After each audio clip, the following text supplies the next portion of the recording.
New Thinking Aloud is presented by the California Institute for Human Science, Mind, Body, Spirit University, a leader in fully accredited in-person and online U.S. college degree programs in the topics we cover here. Visit their website at cihs.edu.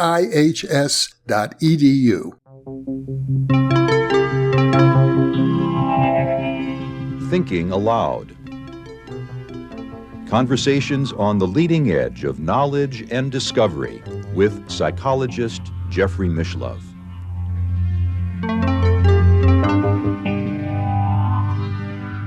Hello and welcome. I'm Jeffrey Mishlove. Today we are going to explore the unique philosophy of Platonic Surrealism. And my guest, Kevin Cann, is the originator of that philosophy. He is in effect, co-author with Jeffrey Kripal of a new book called How to Think Impossibly About Souls, UFOs, Time, Belief, and Everything Else. Kevin is in California, and now I'll switch over to the internet video. Welcome, Kevin. It is a pleasure to be with you. Jeffrey, I've wanted to meet you for years. It's an honor. Well, you came to my attention through Professor Jeffrey Kripal, who has become a dear friend of both of us.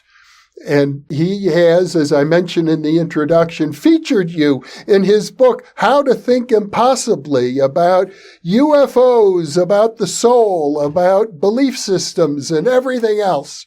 And I guess would be fair to call you the originator of the worldview or philosophy of Platonic Surrealism. Yes, sir, that does seem to be the case. Oh, by the way, if I'm a little too formal, it's because you and I have just become acquainted not that long ago, and my mama always taught me to be polite to people when I meet them. So I'm not really this stiff, just letting you know that's how I was raised. We should say up front, you also characterize yourself as a high-functioning autistic person. I was not diagnosed until I was 41 years of age. And what was so fascinating is that, I grew up, I speak kind of clinically about my childhood. There was a lot to process. I was severely abused. I'm not going to go into all the details, but I do know what it's like to be beaten by rebar. I do know what it's like to have a parent discovered in a pool of blood several times, attempting suicide. I know what it's like to be told that I have no value and they wish I would just die.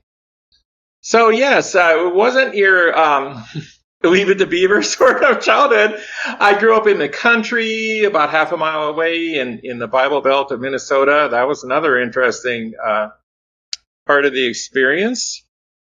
And nobody knew what to do with an autistic kid in the 60s in Minnesota. And I will use the convention of Mr. Jeffrey J. Kripal, supernormal experiences, because he and I both concur. It's just an aspect of nature. It can look kind of spooky sometimes, but it can be incredible. It can be, quote, impossible, but it is just nature. So I had all those experiences when I was young, and then when I was middle-aged, and when I was older. But I think what makes my story a little more unique, and I'm not trying to differentiate myself, I'm not trying to make a brand out of myself, I'm not trying to attract followers or force my opinions on anyone, but the element of autism and being diagnosed when I was 41, that made me re-examine my entire life. It was quite something. I guess it would be fair to say that from your early childhood, you had an abundance of what we might call spiritual or paranormal experiences. Yes, sir. And I don't necessarily want to ramble on about them. I mean, we've heard, probably millions of people now ramble on about their experiences, and I'm not denigrating them. Everyone has a different experience, right? And everyone wants to think that their experience is the true one, the true revelation. And they get all excited about it.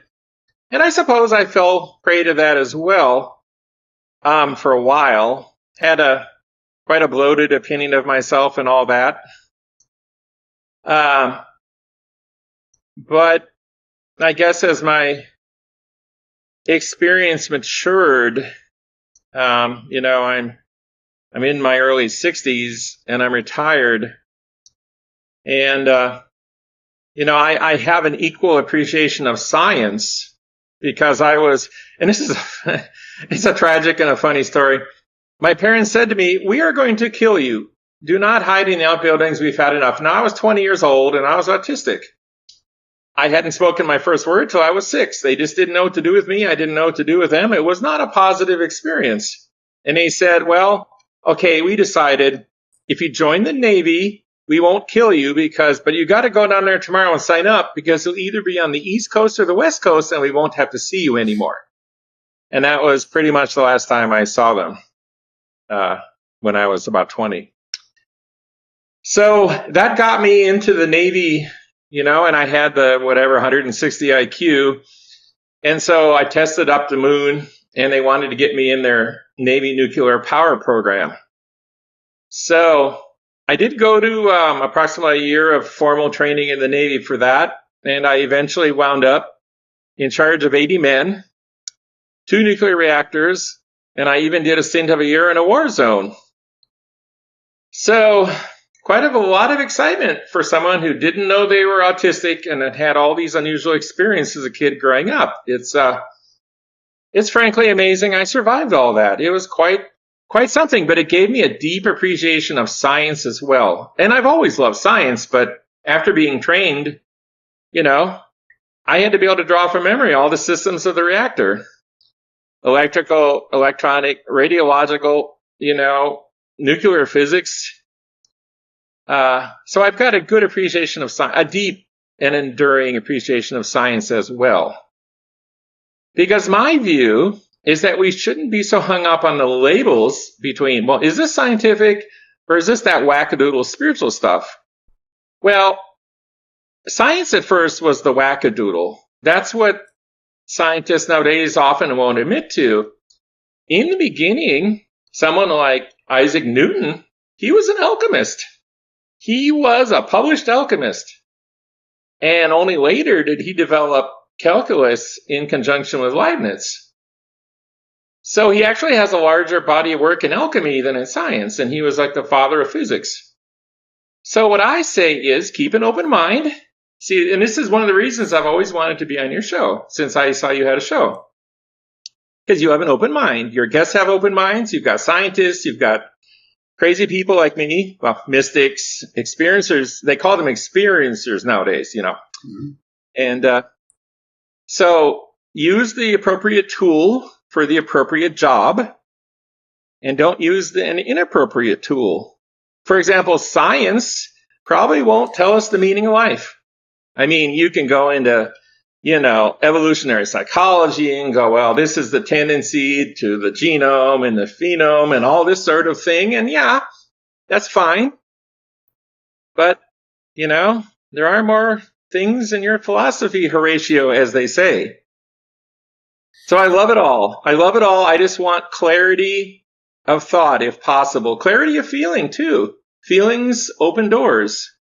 I'd like to go back to the trauma that you experienced. I know it's probably not a pleasant topic to get into, but I think if I understand correctly, it's sort of central to your worldview, because I think if I understand you correctly, you would say that we are examples of the universe itself. And to the extent that we're traumatized, or perhaps to be fair, to the extent that you've been traumatized as an example of the universe, I didn't experience, to my knowledge, that kind of trauma. I'm grateful that I haven't. But I think your point is that the universe itself has been traumatized, and the universe itself is in a state of ontological shock. And many of the weird paranormal experiences that people talk about, the sorts of things associated with Skinwalker Ranch, among other places, paranormal hitchhikers and the like, are reflections of the ontological shock, which is a state of the cosmos. Correct. And I've had this opinion since I was maybe 12. So over 50 years, I've had this. Now, here's my arrogance, by the way. I like calling there's a thing that I picked up from Mr. Jeffrey J. I want to call him Jeffrey J. That's what I like to call him. Kripal. Of religious comparativism. And I've always done it because there's this thing that Minnesotans call bullshit. And I've heard so much of it in my life, here and there, not everyone. There's a fair bit of it around. And I don't want to fall prey to wishful thinking, self-delusion. So I've always been my utter hardest possible critic. And that is why it's actually part of Platonic Surrealism. Platonic Surrealism, and I'm going to get back to trauma, trust me, that's probably half of what we're going to talk about. Platonic Surrealism is really a framework that has elements of metaphysical idealism and neutral monism, decompositional or otherwise, as Jeffrey J. talks about. But it's more than that, because I realized I could use it to stabilize me as a human being and as a mystic both. Now, what tends to happen, and I love it. I love praising other people, like say I was really the major contributor. I wrote most of the stuff in chapter 3 of the book.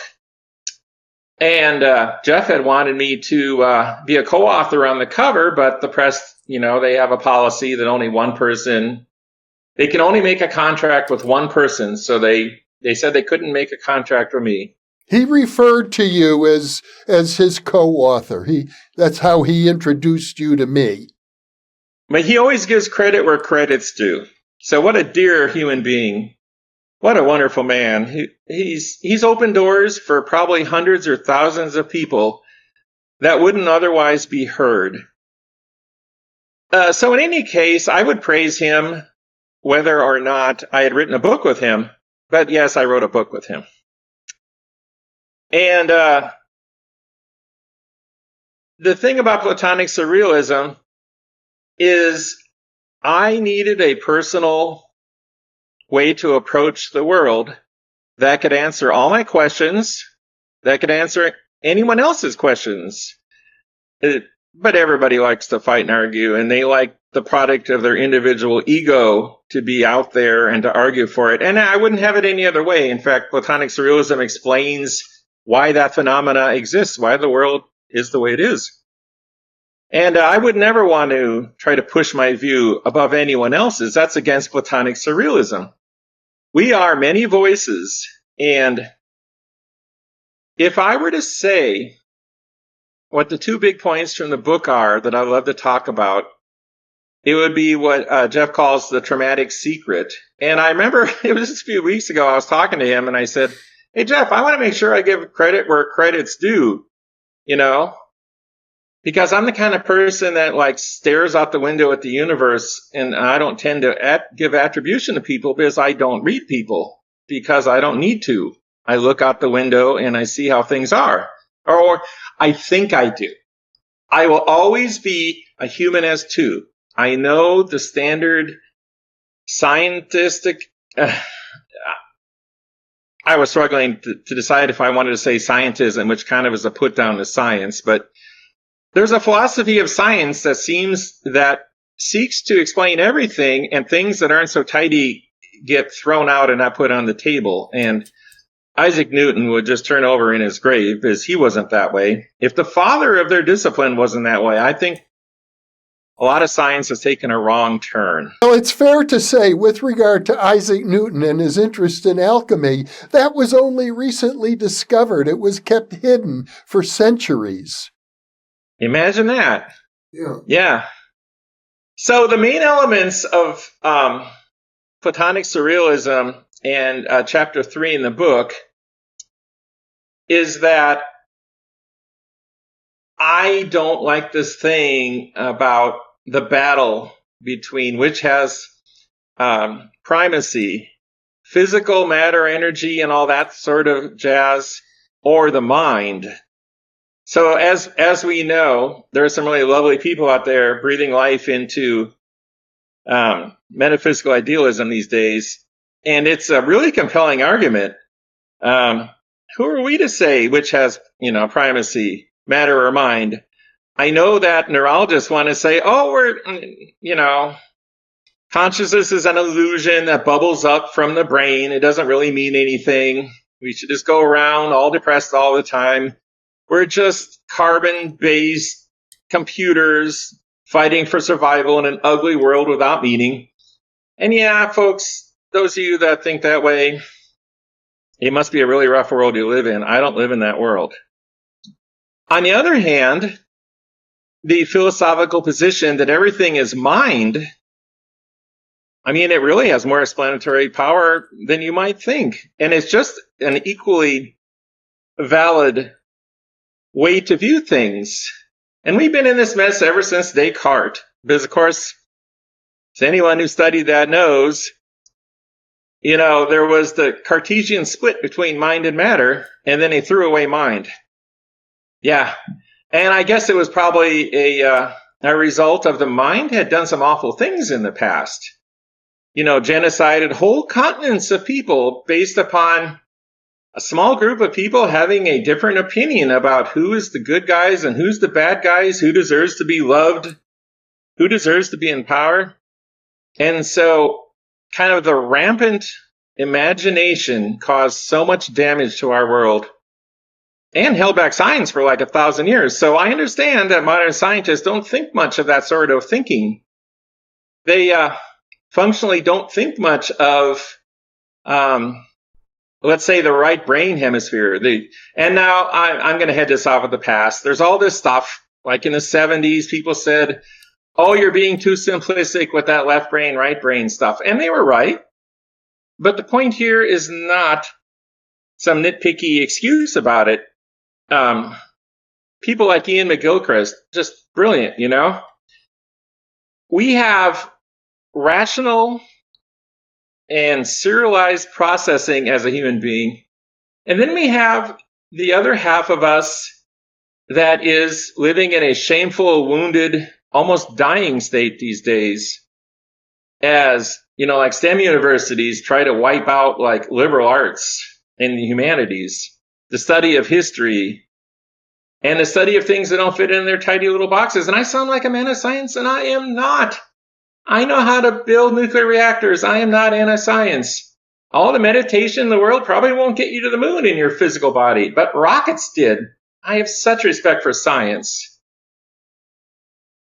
But half of what we are has been pushed aside, and that has caused such suffering in the world. Because most of our empathy is gone if you do that too. Now, for example, there's all this faux empathy that religion pushes. And do I sound anti-religion? Yeah, I do. And there's a reason for that. I am anti-religion. But I'm not anti-spirituality. And I'm not even anti, Jesus or whatever. I kept my mouth shut for over 60 years, sir.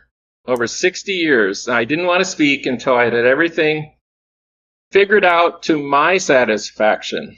I'm not saying anyone else would be satisfied. I just wanted to do my work before I spoke. I will give you a metaphysical answer to suffering and trauma. When I was like 12 years old, I was having all these visions. Now, did I see Jesus? No. Did I see Buddha? No. Did I see any beings at all? No. I saw the universe. As I told you, I've always loved science. I saw the universe. And I'd get this golden glowy feel just come over me. And the whole room would light up almost. And then I'd see an image of what was the first time sentience ever arrived anywhere in reality. And I knew the answer because I watched it. I felt it, it swallowed me up, I was it.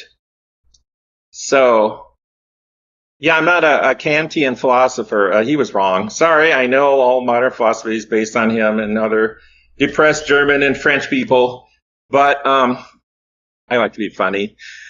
I don't know if I manage it. But anyway, so I saw the first thought that ever arrived.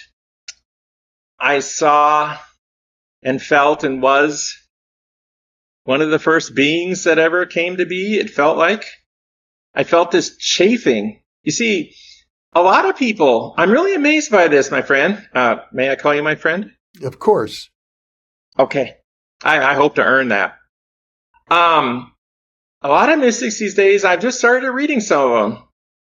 Because I never read. I mean, why do you, If everything's just there falling on your feet, why go running for someone's secondhand opinion? I wasn't interested in that.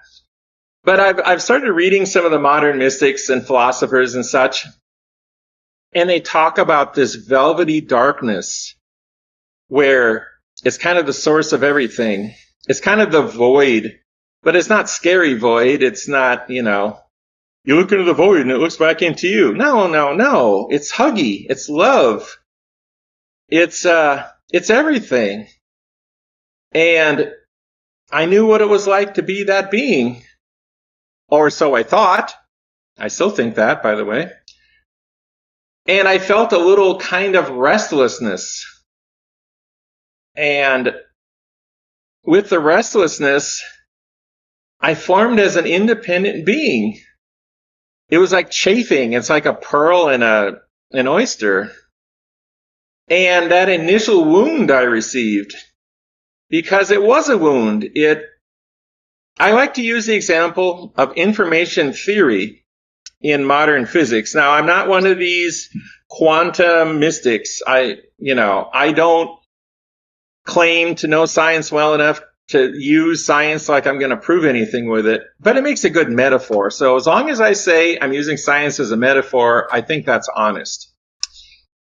So I talk about beings as having a certain number of bits of information. If you read the modern science a lot, things are moving much, much more in the direction of information is what is important, and the substrate, be that matter, energy, or mind, is actually much less important.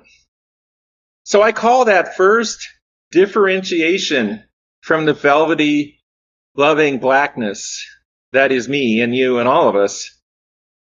And I say we're all in that blackness right now. We're just playing a little movie to ourselves. That's what I say. But yes, a one-bit being would simply be in the pool of potentiality, and that's a word I use. It's a key word for Platonic Surrealism. There's all possibilities kind of expressed as bits, so to speak. And then there's another set of interactions that all those bits of potential can assume and interact with. So all it would take to create the first being or the first universe, and they're much closer than you might think, being and universe, if you simply suppressed one bit of your essence, you would have a living being or a universe, and that's all it takes. And I remember that birth of being a one-bit being. And I think all of us could remember it if the story allowed. We're in this movie, and in this world, it's like a horror movie more often than not.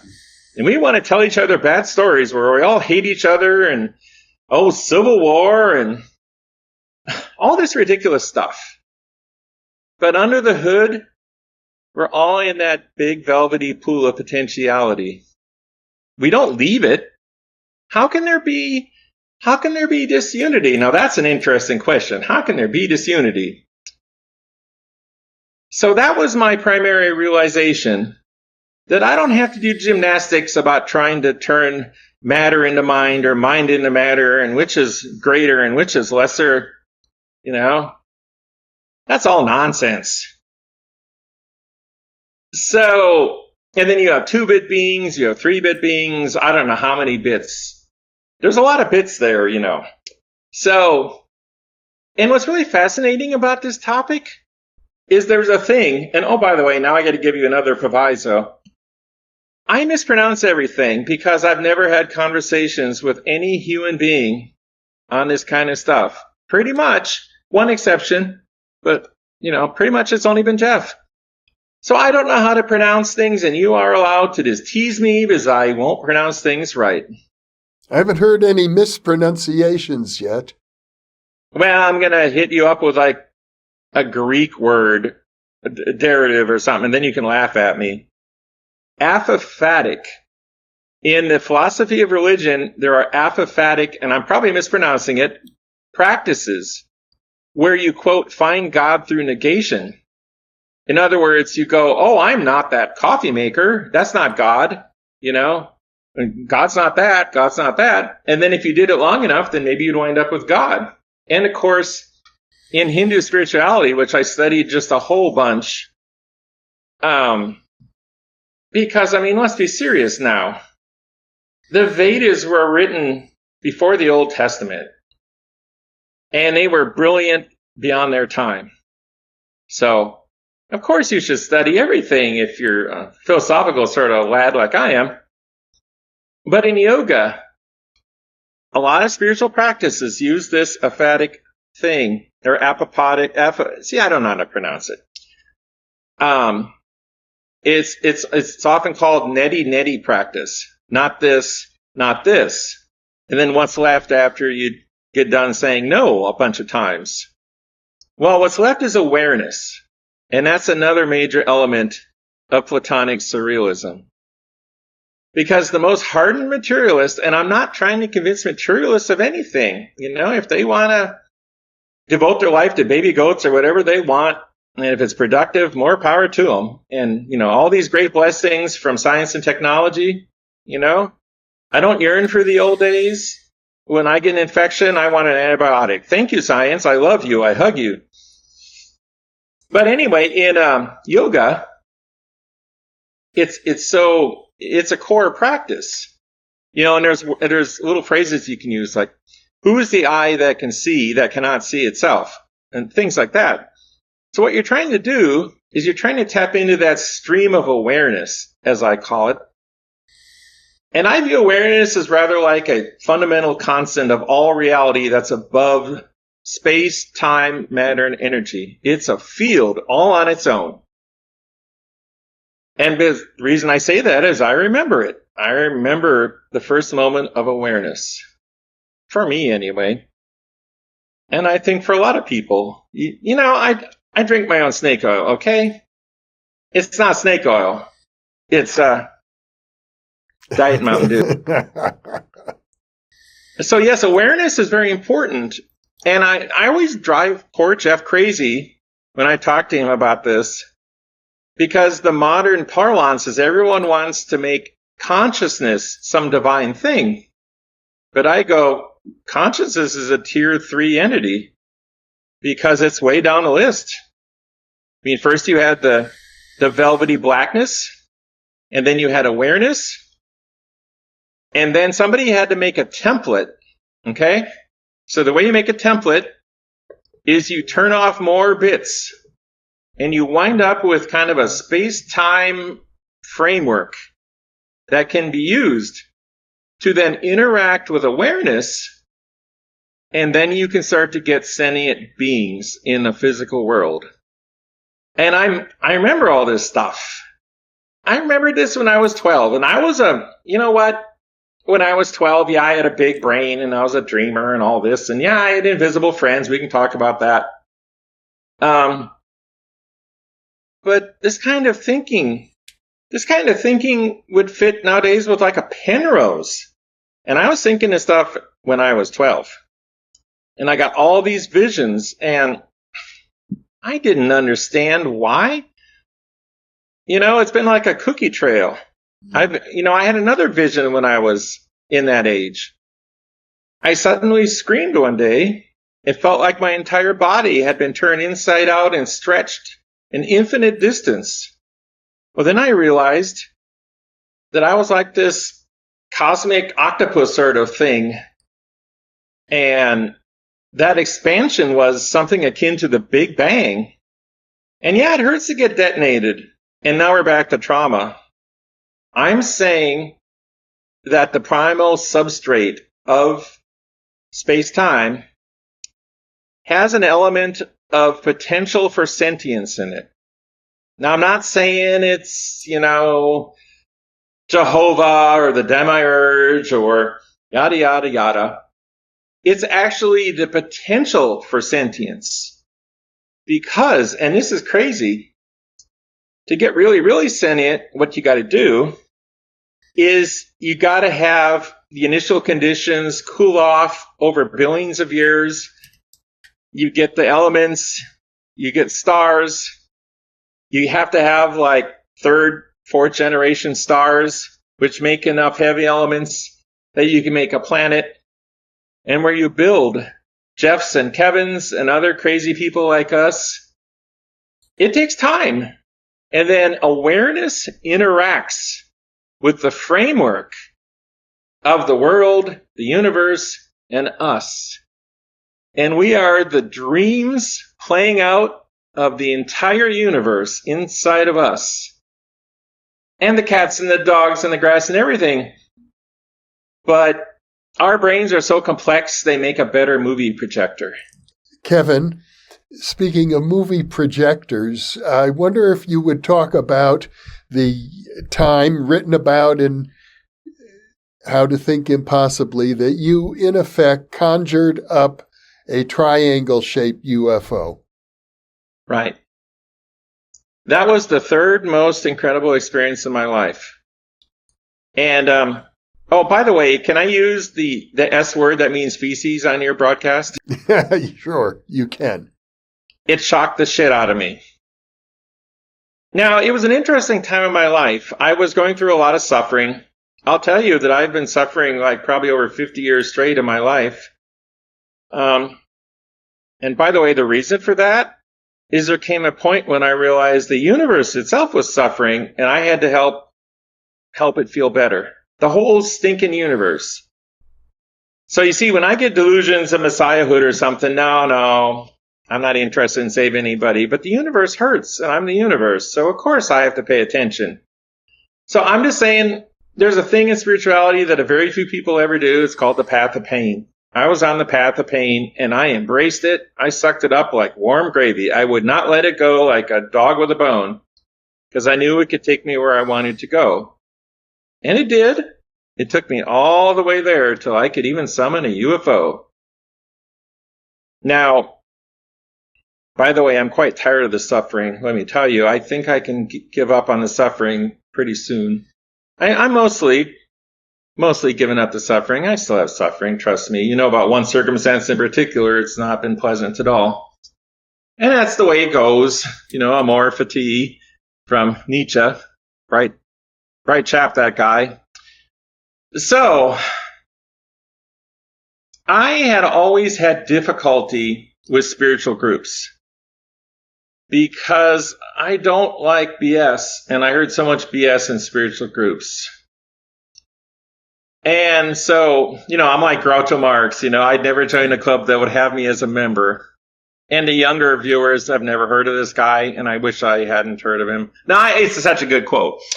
But, I was constantly being ejected from spiritual groups because I just could not accept something somebody wrote, 3,000 years ago as, that's it, okay, just memorize that, parrot it. Don't think for yourself. Don't try to become more.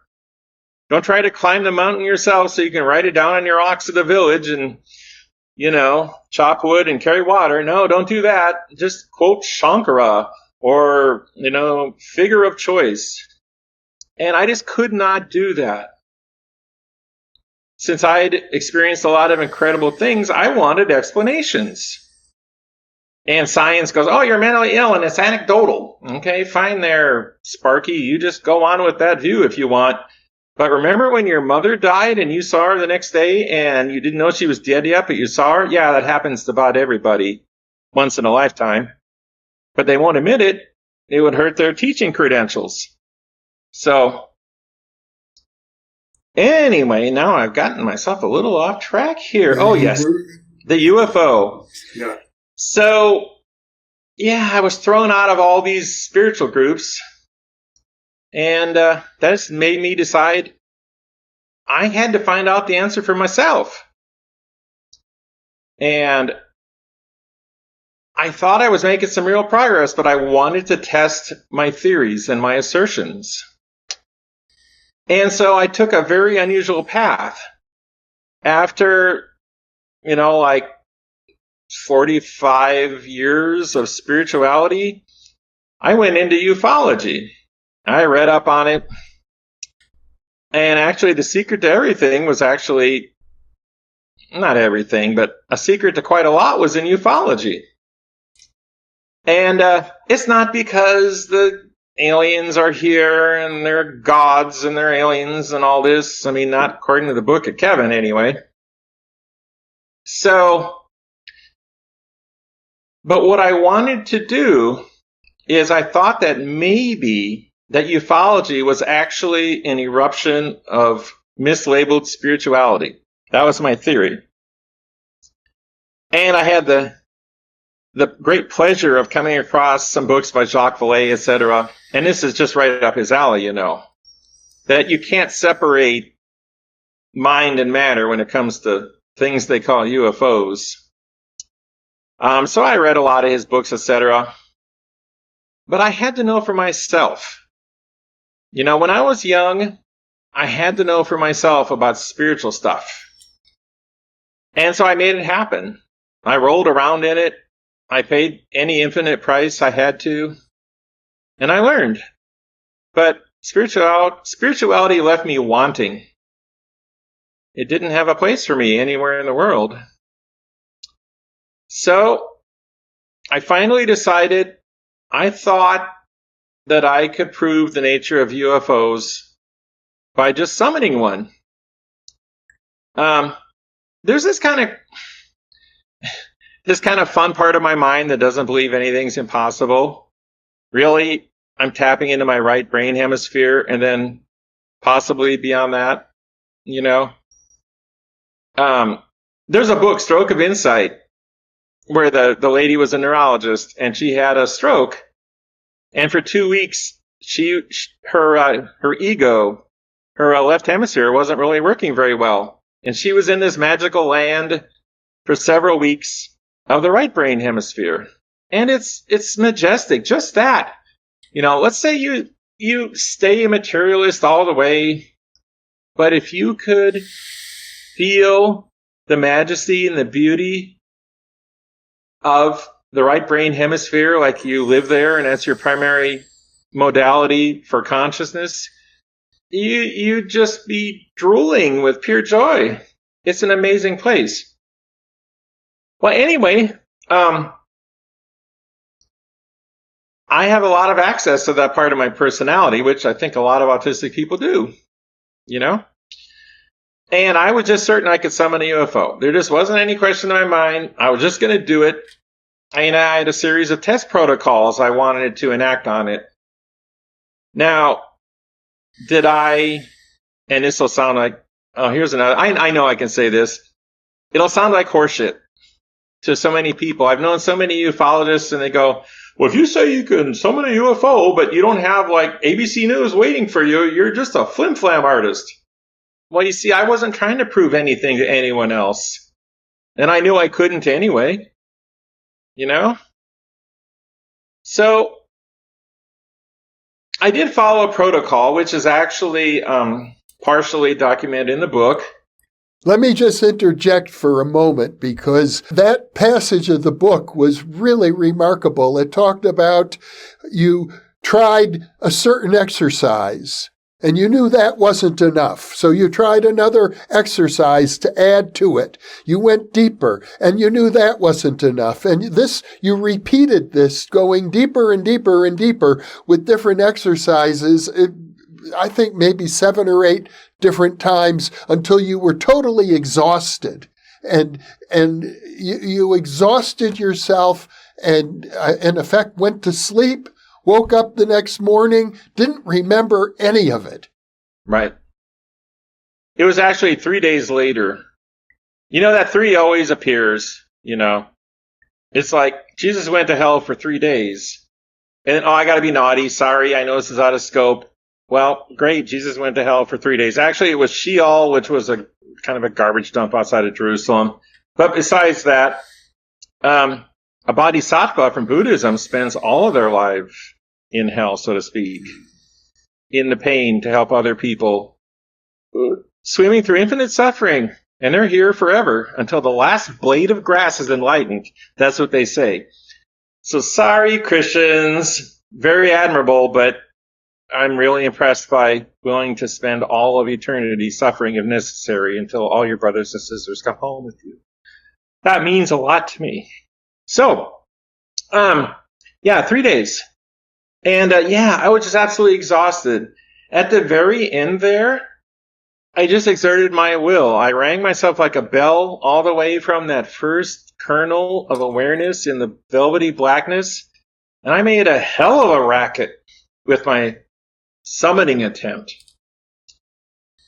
And, 3 days later, I was making dinner. I had some of this microwave mac and cheese. I was making dinner. And I took the plastic wrap off the top. And I went outside. And I threw it in the garbage. And I just looked up. I had kind of a tingling in the back of my head.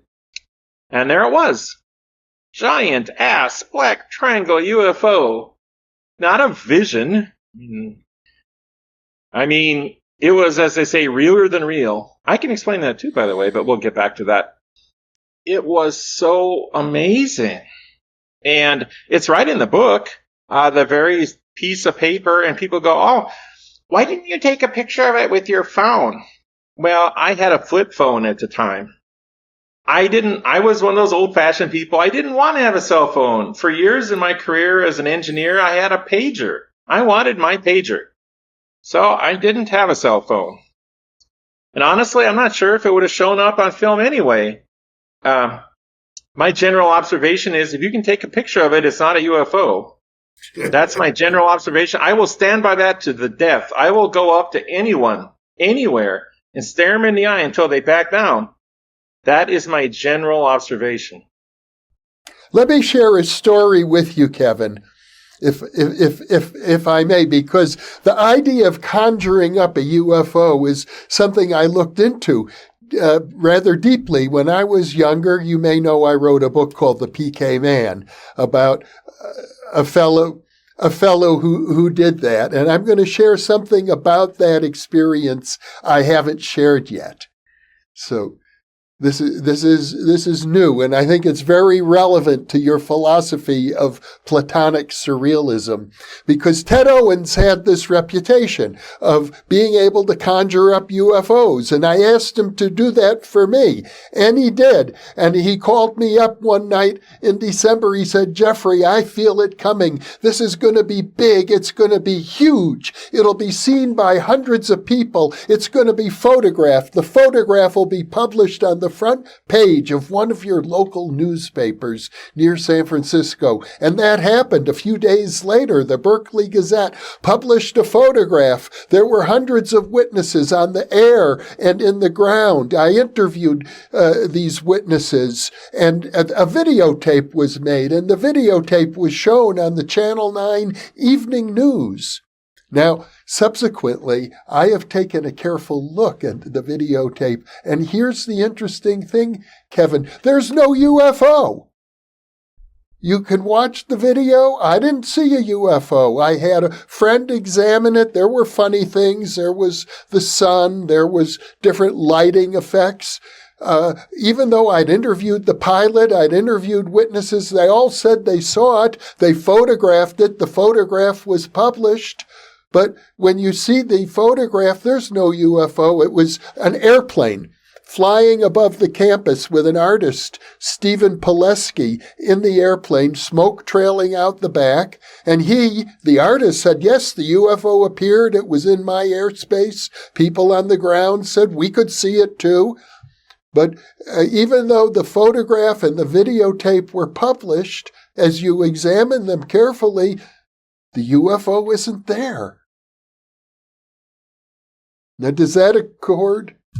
I'm so privileged that you have shared that with us. And of course, I understand precisely what happened.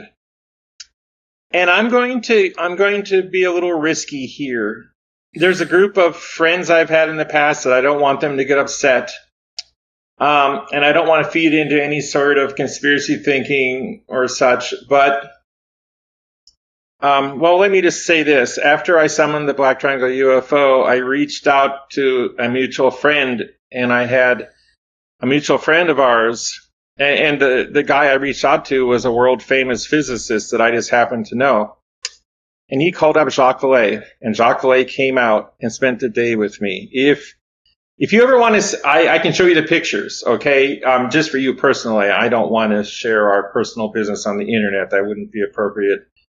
I promised Jacques that I'd never do that. But I just want you to know I'm not blowing smoke. Well, I don't think you think I'm blowing smoke, but yeah, I got pictures, okay? I got pictures, just not of a UFO. So I'll explain this to you. It's very simple. It's one of the reasons why I came up with Platonic Surrealism, to explain this. So I call it, I don't know what Jacques calls it. I haven't talked to him in years, you know. Wonderful man, Jacques Vallée. Wonderful man. I call it the Jacques Vallée effect. He's had stories in like his book Messengers of Deception where like two brothers were standing, you know, shoulder to shoulder on the porch. And one guy goes, wow, you know, Ed, whatever his name was, you see that UFO? It's like 4 stories tall. It's the most amazing thing I've ever seen. And the brother goes, what, you mean that tractor? Or the wife came out or whatever, I don't see anything at all. I don't see a tractor even. So what is going on? See, I wanted to know the answer to that. And after I summoned the UFO and I developed Platonic Surrealism, I have the answer. For myself, at least. It's really very simple. Nature is very thrifty. And one template can power multiple worlds with awareness scintillating off it in different tangents. I developed a formulation of quantum mechanics with it. I don't have the math for real quantum mechanics, but I looked at it. And you can consider that every living being is like a TV receiver. And we're all on the same major channel here, for the most part. But there's also these like sub-channels. The bits of the being that you are might be a little different than the bits in me. And there's this other very lovely man. You've had him on your channel. His name is Sean. He's a professor of institution in Southern California. Sean S. Bjorn Hargens. Yeah, and I won't say that name right anytime soon. So he uses what he calls the Ennead model. And I was talking to him recently. What a wonderful human being he is, too. Wow, I'm in awe of these guys. Anyway, I was explaining to him that his Ennead model was really Platonic Surrealism because it's just groupings of data bits, of information bits turned on or off. And there are basic approaches to experiencing the world. And so, yeah, he likes using 9 categories. It's actually something that was taken from ancient Egypt, I guess, their Ennead.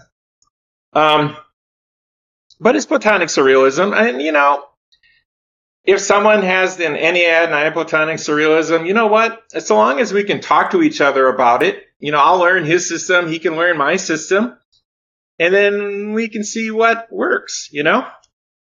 But people are on different sub-channels. And I'm very familiar with this because any mystic can just walk around in the world, and sometimes there's this tingling when they approach another person. But only sometimes. And it's like they feel like they're kin, you know, like they knew them in another life sort of thing. And we can talk about that too. I had to know about that and all. But basically what I'm saying is they're on the same channel. It's like two radar units pinging off each other on the same frequency.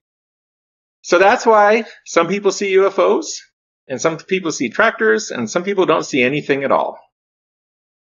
That's just a high-level descriptor, but I find it has utility. Now, there's folks who are just bound to determine that we've got all these crashed UFOs here. Now, yeah, sure, they can make it across the universe from one end to the other, and they're fine, flying past black holes and, through stars and all this. But by God, if they get in the back country of Topeka, Kansas, they're going to crash sure as shit.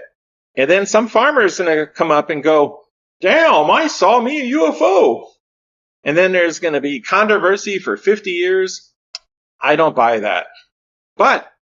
And so then, the nuts and bolters get so mad at me because they say, well, what would it take to prove to you that there are nuts and bolts UFOs? And then I tell them, I go, well, okay, let's say that these nuts and bolts UFOs came here large and obvious, and they landed at every capital, and they came out, they gave us all their science, they cured all disease, they let us kill one of them and dissect them. They gave us the technology and taught us how to do it so we could build our own spaceship and fly to their planet. We fly to their planet, we study it for 100 years, we come back, and those will not be nuts and bolts UFOs. I know that sounds crazy and people get upset. They go, oh, you're just being like, I don't know, Philip Klass or whomever. You're a skeptic. You believe in your little funny stuff, but you won't believe in science. Well, no, not at all. It's like this. So nature's thrifty. And there's these little, I used to call them spiritual quanta, but I didn't want to get harped on by the physicists that I was co-opting their language. A quanta is just a fixed quantity. That's all it is. So I should be free to use it. But, I learned Leibniz, the co-creator of calculus.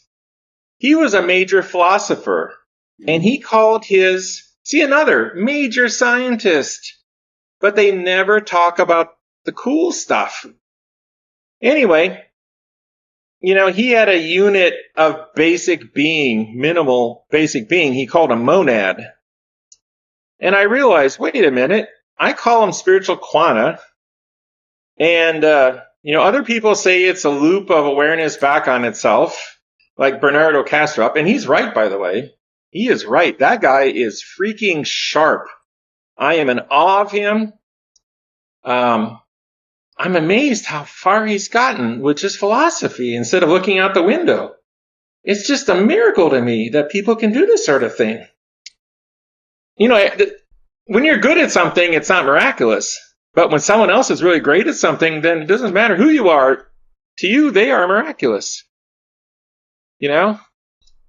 So anyway, here's the thing.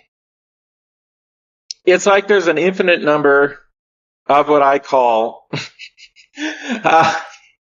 golf balls or tennis balls. And that's just a way of doing a Donald Hoffman-ish interface representation of Donald Hoffman. Now there's a smart cookie, and he's so right. He says that we didn't evolve to see reality, we evolved to see an interface. Because, when the tiger wants to jump out of the weeds and eat you, you shouldn't be staring at your navel trying to figure out the 11th dimension. You should be able to deal with that eventuality. That's what's important. So, anyway. So you got all these golf balls or whatever, and let's say that they all have the full power of, quote, God. All power, right? Like they're a chip off the old block. And let's say they're in like a fixed volume, so to speak, like, well, maybe inside of a velvety blackness, say. And they've all got this power. They could just have a single whim and they'd create a universe. Well, what happens when there's an infinite number of equally powered beings that cross purposes with each other? They largely negate each other. And, that's why you can't just stare at your belly and reshape space and time. Because there's a whole lot of those little golf balls that don't want you to do that. They like things the way they are. They're enjoying it. They're watching movies here. They don't want to break it up. They want it to be this way. Suffering and all. And I'll get to that. That's really an important point. So the point is that a monad, if you want to call it that, is very parsimonious and not wasteful. So that same monad may be watching a million movies simultaneously, so to speak. And in one of those movies, there's a nuts and bolts UFO. By God, there really is. But maybe the other 999,999 aren't. So, and it's potentially different every time. You see a UFO, and by God, there's been cases where people have gone up, they've pounded on it, it goes boing, boing, boing. They go inside and they get offered a glass of milk and a cookie. These things have supposedly happened, and I'm perfectly fine with that. And it seems so real and solid. But it might only seem so real and solid in one of those other movies. And then that movie goes away, and then people look at you like you're a fruitcake. So all the movies are playing at once. It's also called the block universe in the book. Everything that can happen does happen, and is happening right now. So that's why people can see different things. And they're all right, and it's all true. Except for the people that are seriously mentally ill. Those exist too. But generally, it's all true. So what the hell do you do with a view like that? It upends everything. There's no bad guy to fight. There's no good guy to suck up to, so he won't, send you to hell before the beginning of time, like St. Augustine said. But now that guy caused hell on earth ever since. So now I suspected that what I would do is that I would bring images from my mind and dress it up in things that were in my subconscious mind, and I wouldn't see the thing in and of itself, like our brother, the philosopher Kant. And I thought that my mind would be filling in the blanks because, everyone says, oh, you can't understand it. You can't perceive it directly. Us mere humans can't do that. Well, yes and no. There's certainly a strong symbolic aspect that should not be ignored. And I didn't know anything about that till I met Jeffrey J. Kreipel. I did not know anything about that. I was too literal. I was too used to just getting my way. Okay, I want to see something. Okay, there it is. What? You're getting all psychological, fancy, and metaphysical with me? No, it's right there. His name is Fred. Here, I've invited him in for a snack. I was always so literal. But it turns out I was kind of wrong, too, in that there is this deeply symbolic content, almost always, with most UFO sightings that are real UFO sightings. They don't make it to the reports. For example, I reported this to MUFON, and the parts that sounded like there was some nuts and bolts crap, they were happy to put that in the database. But once I started saying, but then when I was talking to it, they go, no, we had enough. We don't need any more. They won't hardly ever put anything true in their reports, just the appearance, that meets the scientific scrutiny, so to speak. But I felt a connection with the UFO, a very deep connection, and it was so beautiful. And it was like made out of gunmetal. It was like a big hunk of cheese, a big isosceles triangle chunk of cheese, but it was made out of gunmetal. And I go, okay, now the first thing some of those special ops freaks in the UFO forums talk about is, oh, it's actually got an exhaust engine on the top, and it's really there, you just can't see it. So I said, hey, buddy, flip over so I can see your top, so I can see there isn't any exhaust port there. And it did. And there was no exhaust port. I had it move through various gyrations, and then it kind of got playful. It turned into various starships from science fiction series I liked. So, there was an episode of Next Generation, and it turned into that craft, with the Q-like being on the planet, that episode. And it turned into a variety of different craft for me. The pyramid was one of them, as I recall. Yes, a pyramid inside of a sphere was one of them. And that has been seen by other people, too, by the way. Now, here's the big thing that I can never make enough of. The thing that caught my eye more than anything was the rivets. It had rivets. Now, I calculated it was going low over the freeway. These things tend to like to play in plain sight of freeways, a lot of people know this. And I noticed that no matter how close it was, now at first it kind of flew over my head, but it got farther away. It went from east to west. And it didn't matter how far away it was or how close it was, I could see those rivets like it was right on top of my foot. Now, what does a UFO that can change shape need with rivets that never change size regardless of relative distance to the observer? That makes no sense. It's rather like those things people say they've seen at Skinwalker Ranch, like, it's a giant wolf man, and he's got like a copy of Spiegel's from 1950 in his back pocket and a monocle and smoking a pipe. I mean, it's just silly stuff. So, any real UFO encounter will have something like that just makes our head spin. And of course I know why that is too, but maybe we'll save that for another time. You might have to invite me back. Kevin, this has been a delightful conversation. I think you've got your finger on something really crucial, that reality is more like a dream than like a clock. Correct. Very, very important insight. I'm delighted that we've connected. I'm thrilled to be able to share your vision and your wisdom with the New Thinking Aloud audience, and I look forward to future conversations. I would treasure it. I have so much more to say. I know that. I'm very well aware that we're just scratching the surface here. Thank you, sir. Thank you, Kevin. And for those of you watching or listening, thank you for being with us, because you are the reason that we are here.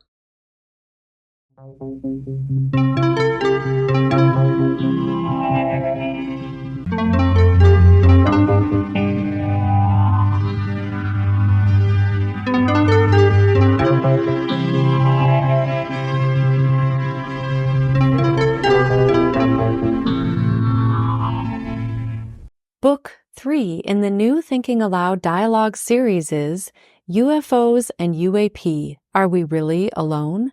Now available on Amazon. You can now download a free PDF copy of issue 7 of the New Thinking Aloud magazine, or order a beautiful printed copy.